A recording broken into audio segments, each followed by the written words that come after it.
Hello, everyone. How's it going in Twitch land? I'm Greg Tito. How are you guys doing? You just finished up watching Craft Hags. Yeah, I was watching it too. With Danny Hartel. I saw her making some eyeballs here. Yep. And we also have our two awesome interview guests here, Teos Abadia and Claudio Pozas. How are you guys doing? Doing great. Great. Thanks, Greg. Hi, Shell. Hello, how are you? Hot. It's like in the upper 90s here. It's like in the upper 90s in this room right now. It really is. Like, I don't know what's going on here. I thought it was the animal magnetism and the fact that I put on this thing. I'm glad I wore short sleeves. But I want to talk to you folks here on Twitch real quick because this thing is an amazing, what's this called? A hoodie. That's right. It's a sweatshirt. It's a hoodie. Yeah. Can you see it? It's a nice lightweight hoodie. You can. In case you can't see it, what it says, I've got 99 problems, but the lich ain't one. And it is a picture of, I don't want to say it's a Sararak, but it is very Sararak-like and/or Lich-like. And this is available from Loot Crate DX.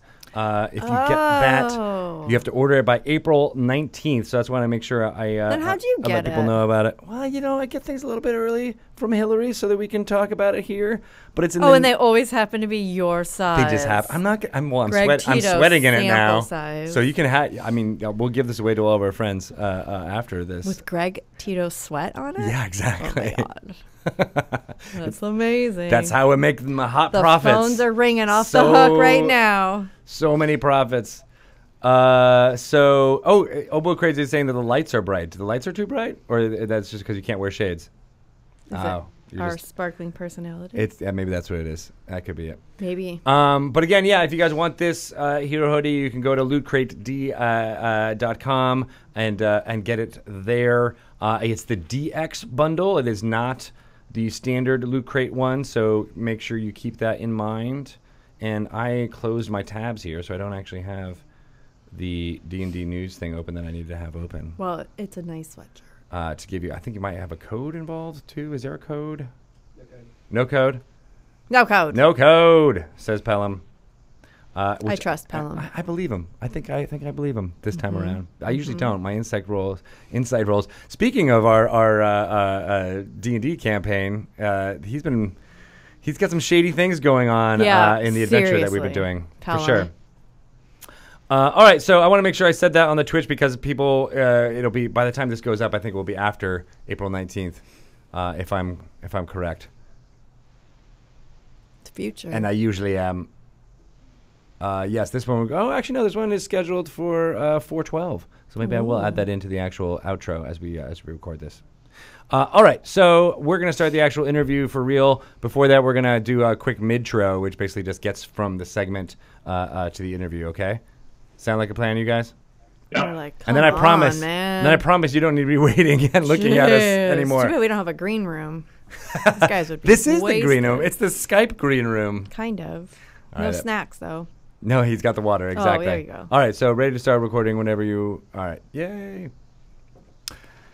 That was a really good segment. One of my favorite segments. I feel like I learned a lot about Mordenkainen's Tome of Foes and/or something that will pertain to that. Yes. Don't you? Probably. Yeah, I think so too. I do. Yeah. Yep. All right.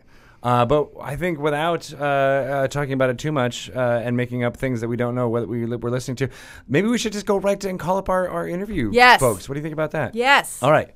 Let's do it. Let's call them up. Okay. Hey, what's going up, guys? How are you? So again, we have Claudio Pozas and Teos Abadia. Which I'm so glad I was able to practice that 3 times before actually getting to say it to your face. Such good names, both of you. They're just good names. It's true. Yeah. Claudio, you're calling from Brazil, is that right? Yes. Rio de Janeiro, Brazil. Ooh, fun. Do you have a good view out your window? Can we see? I've never been to Brazil. If you want to see my parking lot. It's the best, most Brazilian parking lot available. Yep, that's exactly how I pictured it. It's amazing. So yeah, Claudio, tell us a little bit about the work you've done for 5th edition so far. Player's Handbook, Dungeon Master Guide, Out of the Abyss, Sword Coast Adventures Guide, Xanathar's Guide to Everything. You did all of the work for all of those books? Every not page. all of the work. I wish. Yeah, but you had pieces. You had art pieces in each one of those. For the player's handbook, I'll just stick to the. Oh, you don't have to get into the specifics, but just the fact that you did artwork for each one of those. For the player's handbook, I did the Insect Plague, which is the elf druid blowing bees at the viewer, the Cloud Kill spell, the Great Wheel diagram of the planes. Oh, no way, that was you too? Yes, but I did it in color.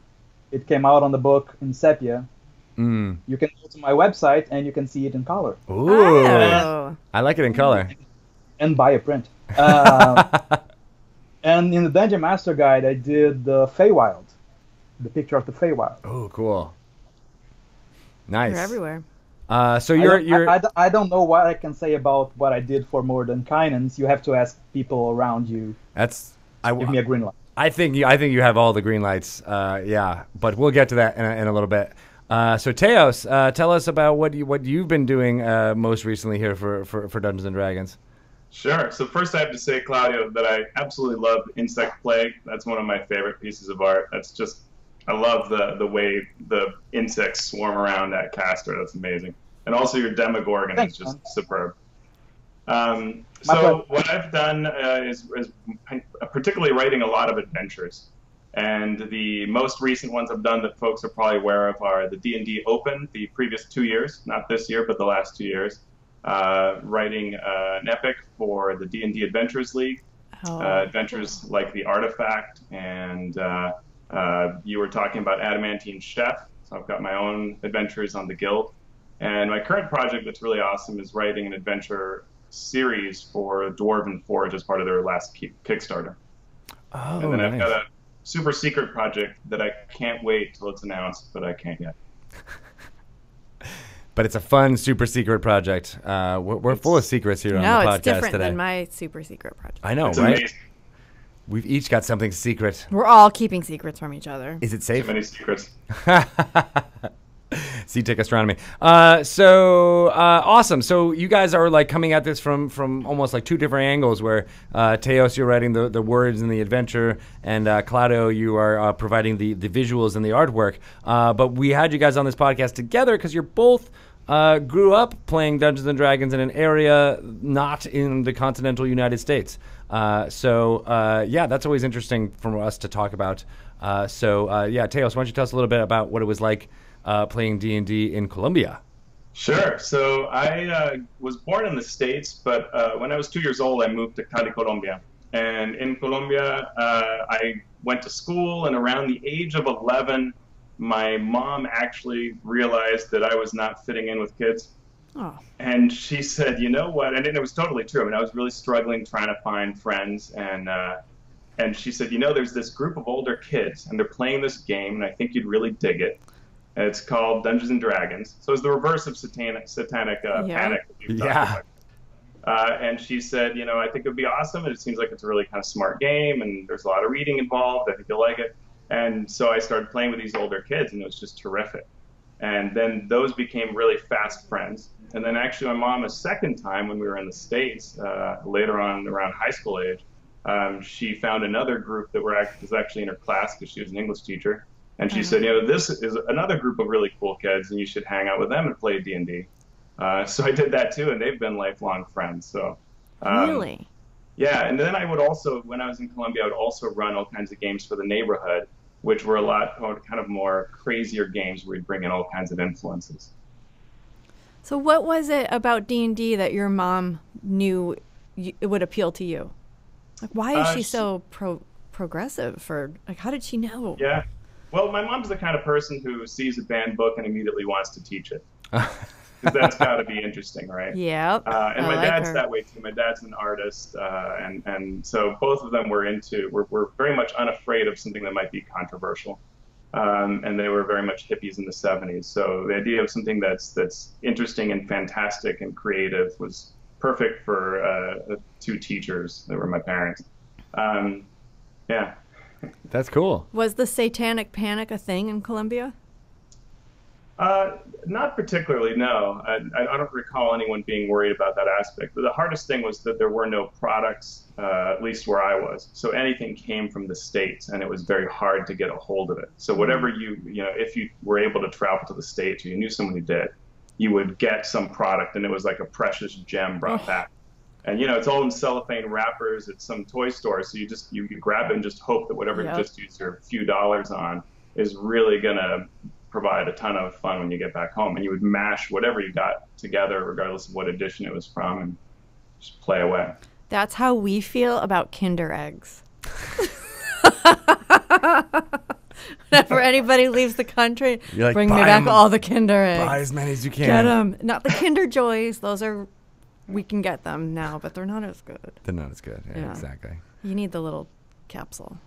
But yeah, if you had seen my neighborhood game, you would probably have seen Star Wars action figures, pieces of castles from who knows what age that we, got from someone's basement. Books, actually, I remember physical books that you weren't using at the time would become dungeon walls. So we sort of make these models out of them. Nice. And we would use whatever rules we cobbled together to play through them. That sounds fun. It was great. Yeah, like a real hodgepodge of like, it forces you to be creative that way. Yeah. And so D&D. The same way with. Sorry, go on. No, just the same way with media influences. In Colombia, when I was a kid in the early '80s, it was you never knew what you would get through kind of like say on TV. We wouldn't get a U.S. TV show at the same time as folks in the U.S. would, and so these influences were often all of a sudden would come in, like just seasons would unleash, or you'd go to your local video store, which would be folks who went to the S and recorded HBO, and you would get a Betamax tape or VHS tape that someone had recorded while on vacation in the U.S. And you would watch those shows or movies that had been pirated. And so we would watch, the D&D cartoon. We would watch Kroll and Beastmaster, Goonies, and just soak up those influences all of a sudden, right? They just come out of nowhere. Oh my God, that's so cool. So Claudio, what about you? Were you always in Rio, or did you grow up somewhere else? No, I was always in Rio. The D&D cartoon was already really huge here, and around starting 1984, 1985, which is a bit after airing in the US. Mm-hmm. But it had a different name here. It wasn't titled Dungeons and Dragons. It was Dragon's Cave. Mm. The Dungeon Master was the Master of Mages. Everything had different names because it was translated. So in 1987, I saw a kid in recess with this gorgeous-looking book, which now I know is the AD&D first edition book with the Jeff Easley cover. And I asked him what that was, and he said, that cartoon, Dragon's Cave? It was inspired by this. And so I immediately agreed to go to his place after school to see the other books he had and all that he inherited from his cousin, who went to college in the U.S. So his cousin, after college, gave his books to this kid, and then it kind of spread the hobby a little bit. It was like a temporary hobby for the original players in Brazil, and then they passed those on, and through Xeroxed copies of the books, or we got whatever we could get our hands on. I started playing in '87, and the first time I bought my books was in 1990, when I traveled to the U.S. Of course, by then it was second edition. Were you how was the play experience like? What was it? Were you the dungeon master? Did you have to recruit players? How did it work? I started playing, and our dungeon master was really adversarial because he had a DMPC. A DMPC? Yes. He had his own character in the game? Yes. How does... And then he would ask, let me see your sheet. I didn't know you had these many gems. And then a DMPC showed up with an army and then took all of our gems and stuff like that and moved on. After a while, I decided to try DMing, Yeah. and the first adventure I DM'd was the Temple of Elemental Evil. Oh. That's always a So good I one to start jumped with. into the deep end with both feet. Yeah. We didn't know the rules that well because it was in English and we were all learning. So we thought clerics had to, have spell books. We thought that humans could multi-class and all kinds of crazy stuff. There was one player who kept dying in the game, and he just brought along a new twin of the character. So by the end of the adventure, I think it was quadruplets. There were Oh my fourth God. twin. Yeah. That was nice of you to let that happen. Yeah. Keeping the But adventure going. it was just four of us, so 3 players and 1 DM. So we needed all the characters we could get. Yeah. Right. Yeah. You did- Especially since a lot of those early adventures were made for like 11 party members to be in at the same time. Yeah, with one character and his 4 henchmen. Yeah. Yeah, exactly. That seems really fun. Now, did you continue to Dungeon Master after that, Claudio? Yes, I played nonstop until like 2 years ago, when most of my gaming group traveled everywhere else in the world or in Brazil. It's like out of 8 of us, only 3 live in Rio right now. There are people living in Vancouver in the Amazon and all that. So it's kind of hard to get a game going. But I've DM'd first edition, second edition, third edition, 3.5, fourth edition, fifth edition, Wow. with other RPGs sprinkled in, but let's not talk about them. That's a pretty good pedigree, though, having Yeah. all that experience. What do you think about how Fifth handles? Because we've heard from a lot of folks that it kind of pulls in the best of each ones of those editions. Yeah, I guess you would be a good judge of that. Yeah, it's actually a good an accurate description of fifth edition, because you can see stuff from every single edition in 5e. So you can see the progression from every character has his own XP table, to every character has the same XP table, and then every character has the same attack bonus, proficiency bonus added, half level at 4th edition, and now the proficiency bonus in 5e.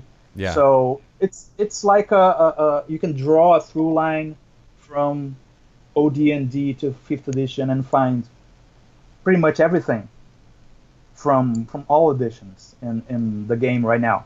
So you can make 5e play the way you want it to play. If you are a fan of OD&D or first edition, you can just play with the most basic rules, and instead of using skills, you can use the rules in the DMG to give characters benefits in skills based on, if you're a barbarian, skills based on strength and dexterity. If you're a wizard, skills play in intelligence. And if you're a fan of 4th edition, you can choose like the Battle Master fighter, the warlock, and build a game that resembles 4th edition. Yeah. So there are people that say, "Oh, 5th edition is much better than 4e. It's much better than 3e," because they like different things from D&D. But in fact, you can make 5th edition play the way you want it to play. Yeah, I think that's a really good insight, because, there was previous editions you kind of had to go one way, or you were working against the mechanics, and 5th edition makes you able to play whatever style works best for your table. Has that been your experience too, Teos? Yeah, and in fact, thinking about that, one of the things I love, Claudio, is how I can, in my home campaign, and I'm running Tomb of Annihilation, I can have a session where I do a bunch of really quick fights that feel like AD&D or 2e, and then I'll go and I'll do this huge set piece fight that feels like a big 4th edition knockout fight with terrain and all kinds of cool effects that you have to turn down with skill checks and things like that, and use tons of minis for that. And that variety and flexibility that 5e brings is really impressive. Yeah. So do you two know each other? Have you ever met? And because you've been at conventions and all, have your paths ever crossed? I don't think we We have. met like 10 minutes ago. Oh, that's it. Here on the I was just Skype, wondering. we bring people together on I here know. on the Dragon I Talk have to podcast. feel like you guys would really like each other. Claudio, you should play some of Teos's adventures because they're really good. Yes, I should I'm play looking at here. your art all the time. Yes. There you go. Um, He stares at your art for inspiration. I added that.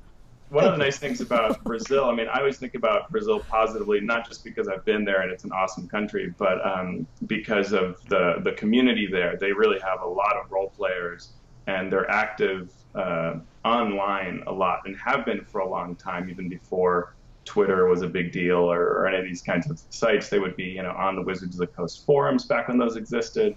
They'd be on other communities. They helped write Adventures League adventures. There was a region that was where the admins were all from, or not Adventures League, but Living Forgotten Realms, the previous organized play campaign. Right. There was an area there, from Brazil, and so that community in Brazil has always been really active, which is nice. They love their games. Yeah, people are really passionate about gaming here. The people that game are really passionate about it. So back in the late 80s, early 90s, it was like every gaming group was like living in the Badlands, in the desert, because you didn't know anyone else who was playing.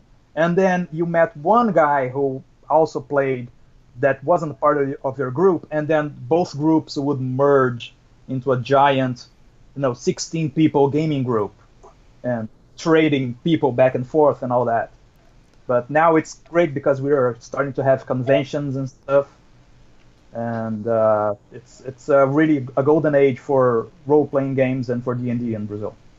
So I've always heard that about Brazil, is how much games are part of the culture and how they just love games and they're so passionate. Everyone's so passionate about gaming. But it sounds like that is true. But what do you think that is credited to? I think I don't know. It's in the Brazilian psyche to try to find something to belong. Mm-hmm. It could be your soccer team, or it could be, I don't know, your street, your city block, stuff like that. Sometimes it can go in a negative way towards tribalism. So people who like a D&D in the 90s didn't like the people who played GURPS or played vampires, stuff like that. The games were separate. Yeah. And people kind of looked down on each other. But when you get past that, you look at it in a positive way, you recognize that most people I see in Brazil try to bring some passion into whatever they do. So if the person is into role-playing games, they will talk about role-playing games a lot, and they will talk about adventures, and they'll be passionate about the characters or the adventures they've been in. They'll go to conventions, and I hope that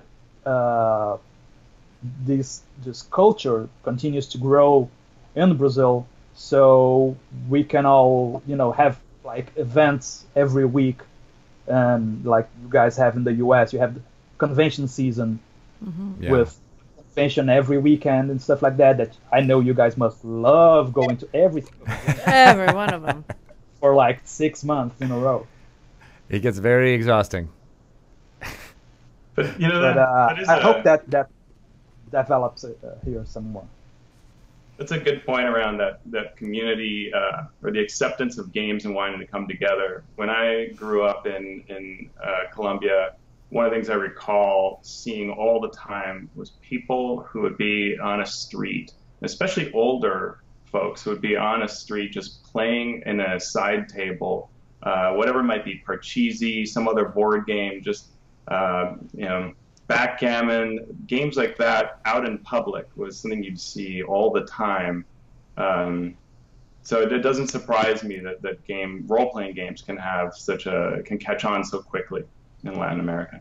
I didn't realize. I wonder. Yeah, that's very interesting about Colombia. You never really think that's part of the culture, that there would be that kind of public gameplay. And yeah. I wonder if now they're playing Catan or some other more Right. more intensive board game. I mean, Yeah. they got Axis and Allies kind of all. Yeah. And hopefully they're not just on their phones. Right.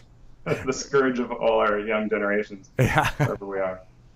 I wonder if people will start doing that now, like playing Dungeons and Dragons out in the open a little bit more. I think I told you about this last time we were talking about. I was out in what would normally be a regular bar on a Tuesday night here in Seattle, and it was just playing Dungeons and Dragons right in the middle of it. It wasn't even like we were off to the side. It was just like, oh yeah, here we are. This is us. There's no shame in your game. No shame. I didn't bring any shame.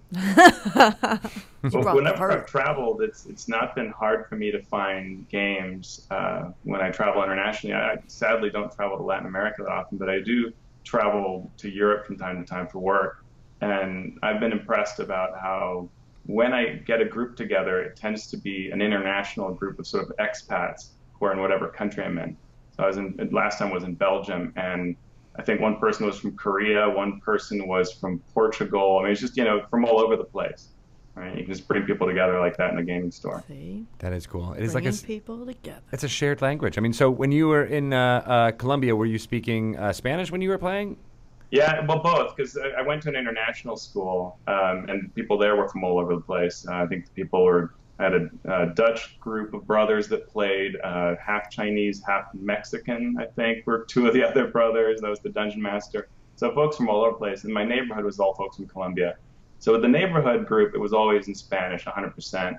At school, it would be probably 50-50. We would probably just mix and match. Wow.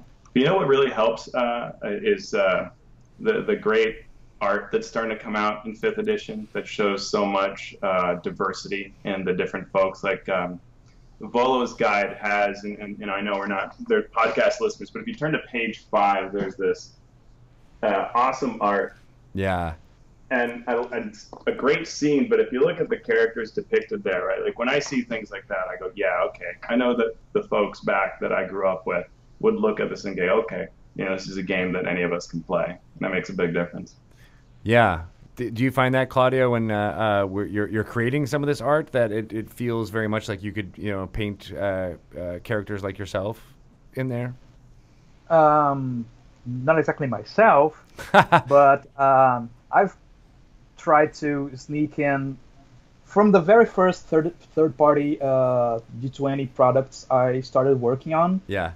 I tried, this is like 2001, 2002. I started adding, a bit more diversity than was commonplace in most fantasy art.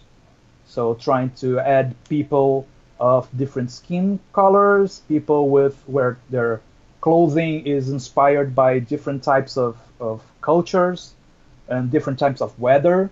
Because one thing that's really easy to overlook is how much the weather influences what people wear. Mm. For instance, in Eberron, the city of Sharn, it is actually in a tropical zone. And all images of people in Sharn show them wearing, so much stuff they would be sweating to death in the City of Towers. Yeah. So that kind of living in a different environment inures in me some sort of awareness of what's the weather like where these people are adventuring, Definitely something to keep in mind. I try to put that in my art. Sometimes it doesn't show, but it's important, to just have it there so you know that, once the next time you look through this, that you're like, okay, well, this makes sense given the location and the setting and what they're doing. All right, so I wanted to talk to you more about what you were doing for Morden Canaans. I feel like you can talk a little bit about what pieces of art people might see in there from you.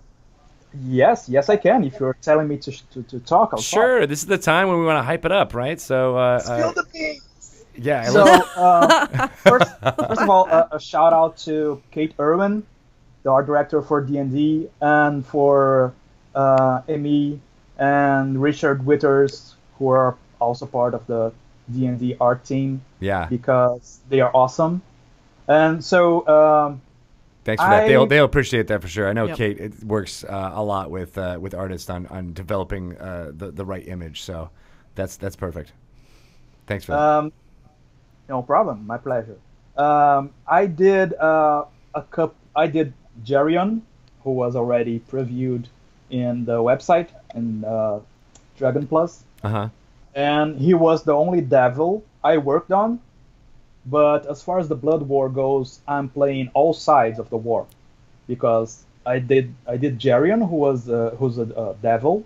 I did a couple of demons, and I did Yugoloth. A named one, or just a version of a Yugoloth? I did. What's the name of that thing? A Yugoloth that has like 5 arms and 3 legs and spins around like a barrel. Oh, okay, that one. Okay. That one. I can tell you the name right now because I have that thing open in a different. Were you mostly focused on devils and demons then for this one? Yes, I did a couple of scenes, but it's a Dergoloth. Dergoloth. Dergoloth. The Don't demons you I dare. did, Goloth. the Goloth. Once you go loth, you never go back. Nor should you. So for the demons, I did the Alkylith, which is like a demon fungus that opens a window. Whoa. A planar portal. And I did the Nabasu, which is a demon that actually goes all the way back to 4th edition. So when Kate sends these kinds of assignments my way of existing creatures, I always try to research what was done before, so I can try to incorporate the D&D legacy in the art. Oh, that's nice. Yeah. So it helps that I have most of the books that I have to, research on, and I'm sure Kate told me that she appreciates the kind of extra thought that goes into making these monsters look like the way the monsters have looked in the past. Yeah, a little bit of the legacy there. Yeah, that makes sense. We did that a lot for Out of the Abyss, especially when it was like, here are the old demon lords and how they were depicted, and then how this will bring them forward without, ruining what they were before. For Abyss, I had to do Demogorgon and what's his name, the demon with the nose. Yinogu? Yinogu, yeah, there you go. Yeah. I was like, it starts with a Y. I got that far. And I did a couple of scenes with depicting the Dwerger, a scene during Dwerger history, and a picture of a gnome that I posed for. That really? You used yourself as a model? I have to use reference as much as I can. Yeah. To get reflections and the folds of clothing. So yeah, I put a backpack. I crouched, killed my knees crouching, and all that. But that gnome is kind of me. Oh, I made it. I made the gnome slimmer, because otherwise the belly would go right over the belt. But so you made yourself look better? Is that what you're trying to say by turning yourself into a gnome? I would. Better, blonde, yeah, younger. That's cool. So, I mean, I was trying to find a through line to what kind of art you do, because I know Kate has people who are like, good at faces, or people who are good at scenes, or people who are, good at. You're just good at everything. Right, but it sounds like, or ones that are better at monsters or something like that. But it sounds like you've got the, jack of all trades here. Kate tends to send me stuff that needs research.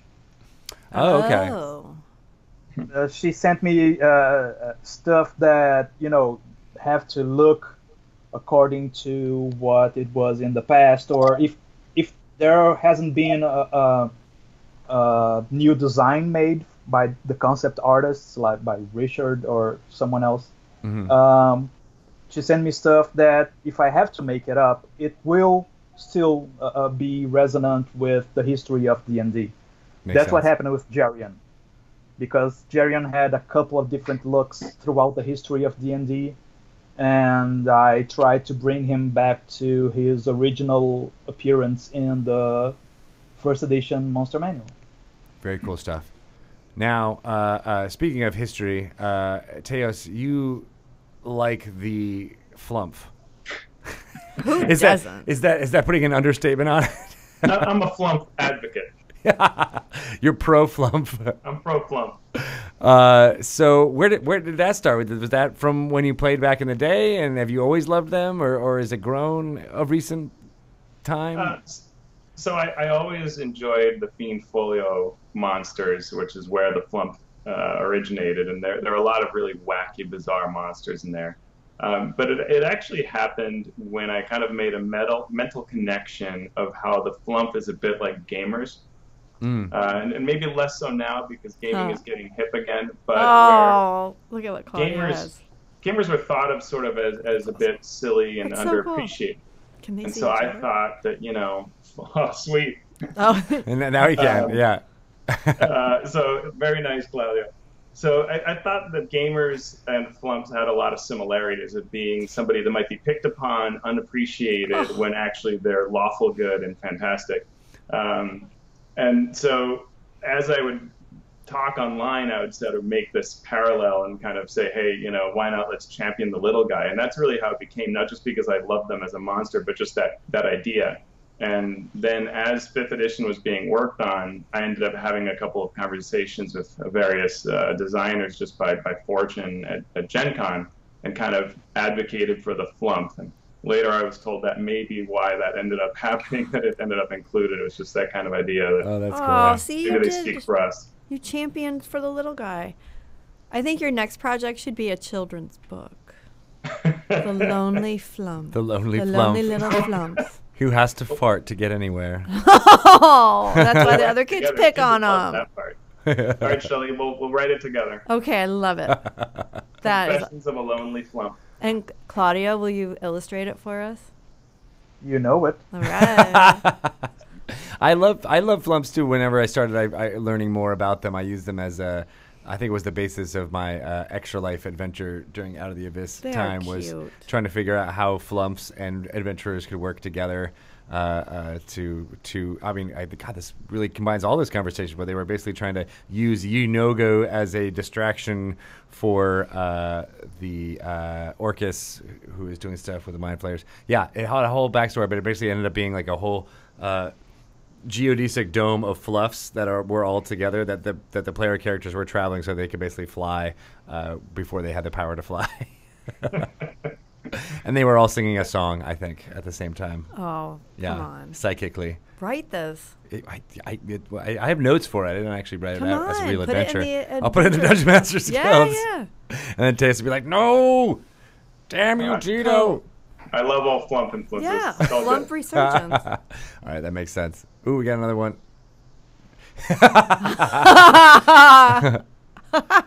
All right, good stuff. Teos will see that in about 10 seconds. Yeah, I like it. Good stuff. That's adorable. What do we have coming down the pipe from you guys, other than all the art from Morden Cannons, as well as your super secret project, Yep. Teos? God, yeah, I guess I can't really have you guys tease out a little bit more, can I? Well, the stuff for the summer conventions you're working on for Adventurers League play? I'm not currently. I'm my current project is working on the Dwarven Forge series of adventures. Those are all using 5th edition. And so that's really very fun. And that has been an interesting task, because you take all these cool terrain and you try to express it into the game. And so it's been really very creative, a creative challenge to try to make all of these pieces sort of worth it for the person who went after this cool 3D terrain. So that's been a lot of fun. I'm looking forward to that. I'm almost done with it. And then it's the super secret project. So I do not currently have any organized play work on my plate, but I'm sure that'll change at some point, and I'll look forward to that. Sweet. I always love contributing to organized play. I know. I want to pick your brain more about epics. That's what I was going to opens ask and about. stuff. How but on earth you write an epic? Yeah, I don't know. Building them is a ton of fun. I remember, Shelley, seeing you at the first epic we did for Adventures League. so seeing all cool. these tables come together and the banners in the hall. It's just Yeah. I love multi-table events like that. Yeah, I loved that. That was a really cool experience. I didn't play a thing, but just watching it was just as entertaining. So that was cool. Good stuff. But I can't imagine writing that. Claudia, what about you? What are you working on next? I did art for whatever is coming out after Modern Canon. So I know what's that called again? I know what's coming. But I have art in a couple of Kickstarters that are running right now. One is a Japanese steampunk noir adventure called Imperial Matchmaker for the Mists of Akuma setting. Ooh, neat. And I did art for the Tiny Dragons art book collection that John Shindahari put together. It's 3 books that are going to be dedicated to the memory of William O'Connor, which was a legendary dragon artist that did awesome work for D&D. He was the lead artist for 4th edition. Yeah. And so I have these 2 Kickstarters going on right now. That's awesome. And then afterwards, whatever is coming after Modern Canaan. And then whatever comes after that. And whatever comes after after that. I don't know. I haven't heard about that yet. I can't imagine. Nudge, nudge, wink, wink. Yeah. Kate hasn't talked to you about that yet, but probably will be soon. Probably. But yeah, Just we were a really, guess. I mean, just to touch about, we were really sad to learn about William O'Connor and his passing. That was awful, and it's really awesome that the community has come together to try to put together a Kickstarter like that. I was talking to Kate and Chris Perkins here in the office, and he was very instrumental in how Dragonborn became visualized, especially in 4th edition. So we owe a lot to him for that. Can I say just a short story about Bill? Sure. So in 2016, I won an Art Spotlight Award at the Gen Con for a piece I did for myself, for my portfolio of Elspeth from Magic the Gathering. And I was completely floored when my name got called up because I was already kind of tipsy. And I wasn't expecting to win anything. And after I got back from receiving the award and people were congratulating me, Bill came to me, "Hey, Claudio, it's Bill O'Connor." And it took me a while to register that because I wasn't expecting like William O'Connor to come to me to present himself, to introduce himself. And I was already, a bit over the edge. Don't drink, kids. Stay in school. Stay in school. And he was such a great guy because even though he was one of the most accomplished artists in our field, he would take the time to come and meet you and make you feel like, you're a part of the group. Yeah. And he's going to be sorely missed at this year's Gen Con. Yeah. Yeah. For sure. Well, that's amazing. I'm glad that you at least had that experience, yeah, it's really telling about how that artist community is so about lifting each other up. I feel about seeing and recognizing good work, and then not even realizing that that's the person behind the artwork that you see. We work alone in our studios. Yeah. Throughout the year, we talk to our directors and get feedback from them, but we don't have much in the way of coworkers. So when there's a convention and people are there together, it's like 1 year's worth of camaraderie having to break the levee and just pour around the art tribe, as we call it. Yeah. Because we have so much catching up to do, and we're so happy to be with all these people who pass through the same stuff that we are going through. So the art community is really tightly knit because of that.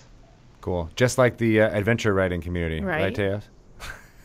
Well, it is. I mean, and I was thinking, listening to what Claudia is saying, I'm thinking about how great this hobby is, that the creators in it, whether it's visual or written, or the people who arrange things, right? I mean, just they're just such fantastic people, and a loss of any one of them is just a blow to us all who've had the opportunity to either see the work, or especially if we've worked with them.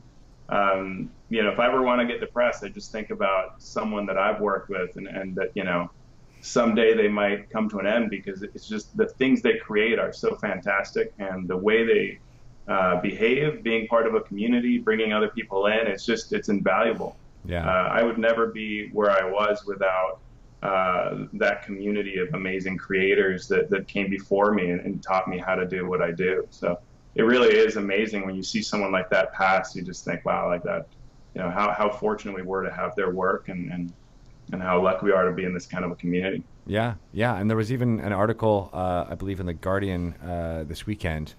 I'm going to mess up what the actual headline was, but it was essentially like, you know, D&D and role-playing is good, but can it save the world? And the person writing the article is basically saying it could, because of all of the empathy and, you know, generally just being in someone else's shoes that is so core to what this hobby is all about. That if more people did that, were more empathetic, were more feeling, and about, you know, a building of those community bridges, that you know, the world would be a better place. And I really can't argue with that.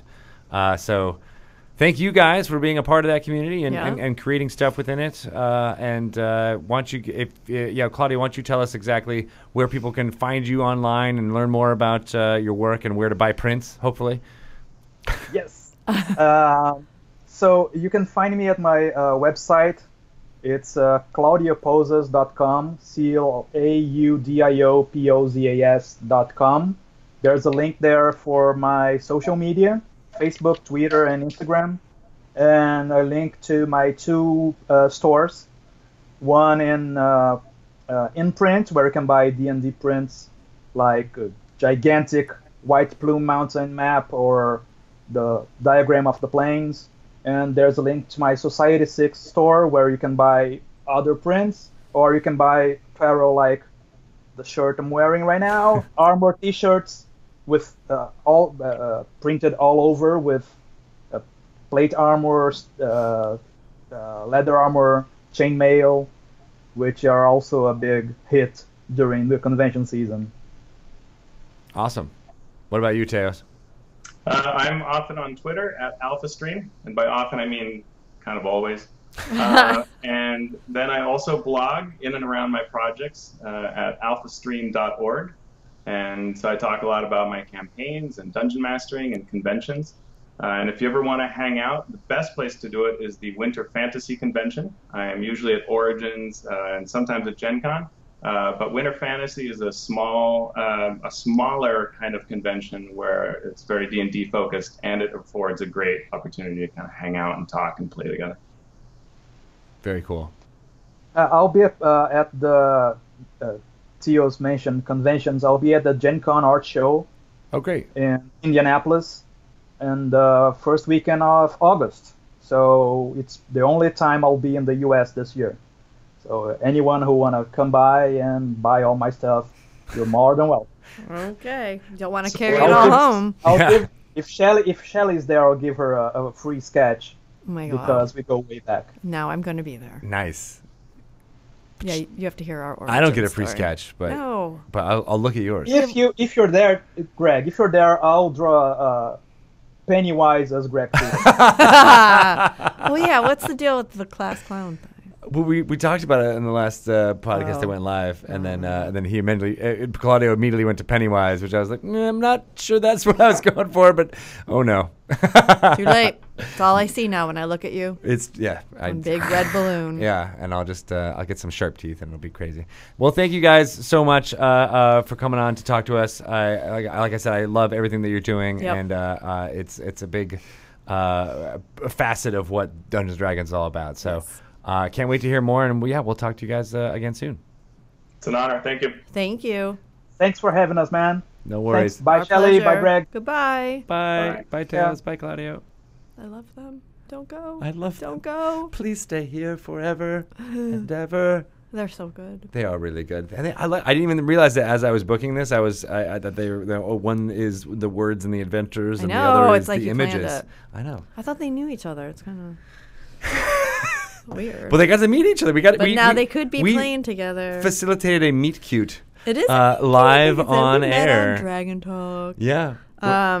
So, what Claudio showed, that awesome image of Oso de la Fez. Yes. Way back when I had a character named Tabitha, and I was writing a column for Dragon called Confessions of a Full-Time Wizard. Yes. And I remember this she column. had her, you do? I do.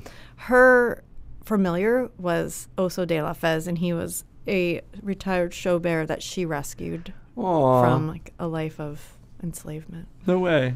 And he would follow her around, and he would walk on his big rubber ball, and he was just a bear wearing a fez. And the DM was like, okay, fine. I guess you can have this familiar. And then John Shinahedi, who was the art director at the time, had asked a bunch of artists. He would do like these kind of regular challenges. Right.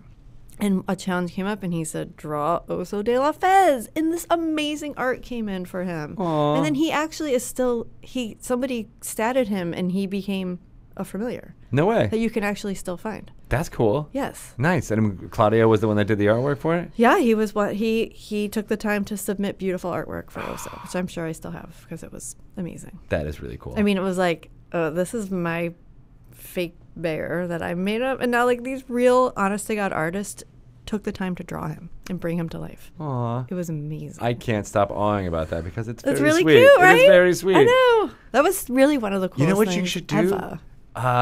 And I'm sure you have to ask Claudio's permission for this, but there is this service where you can send in artwork, and they will make an animal. They'll make a stuffed bear from it. So maybe you could actually get a real physical Oso I'll de get la two. Pez. I'll send one to you, Claudio. That'd be really cool. Oh my God, that would be amazing. Oh, I love it. Yeah. Great. Right? Great. Feel good. I feel good all around. Good. Well, love it. Those of you who are listening, you may still be able to get a chance at the awesome hoodie that I'm wearing right now, which has artwork and a funny caption, which is, I've got 99 problems, but the Lich ain't one. Yeah. This is available only on Loot Crate. You have to get the XL package. It's available only until 9 p.m. Pacific time on April 19th. But you subscribe to the Loot Crate XL, and you will get this exact hoodie. I believe it's the only way you're going to be able to get it other than from your desk. Or from Hillary's desk, as the case may be. You have to give that back to her? I do have to give this back to her. And I stopped sweating, so I think it's okay. Okay. I think I'm all right. The temperature did normalize, and everything's okay.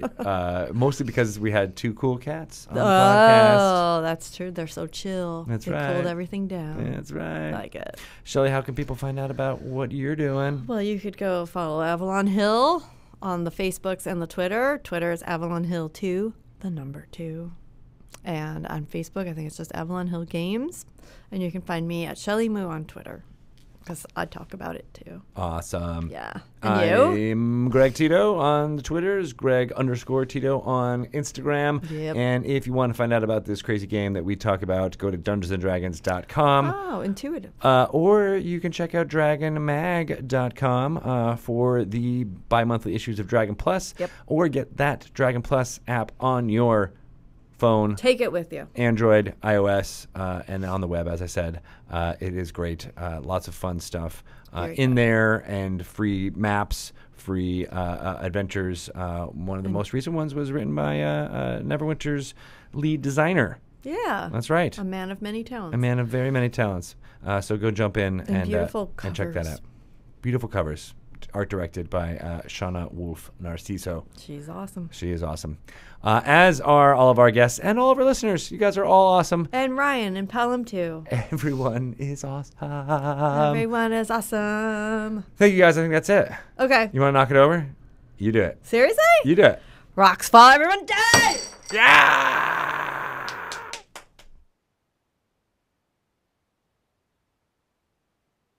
So much fun.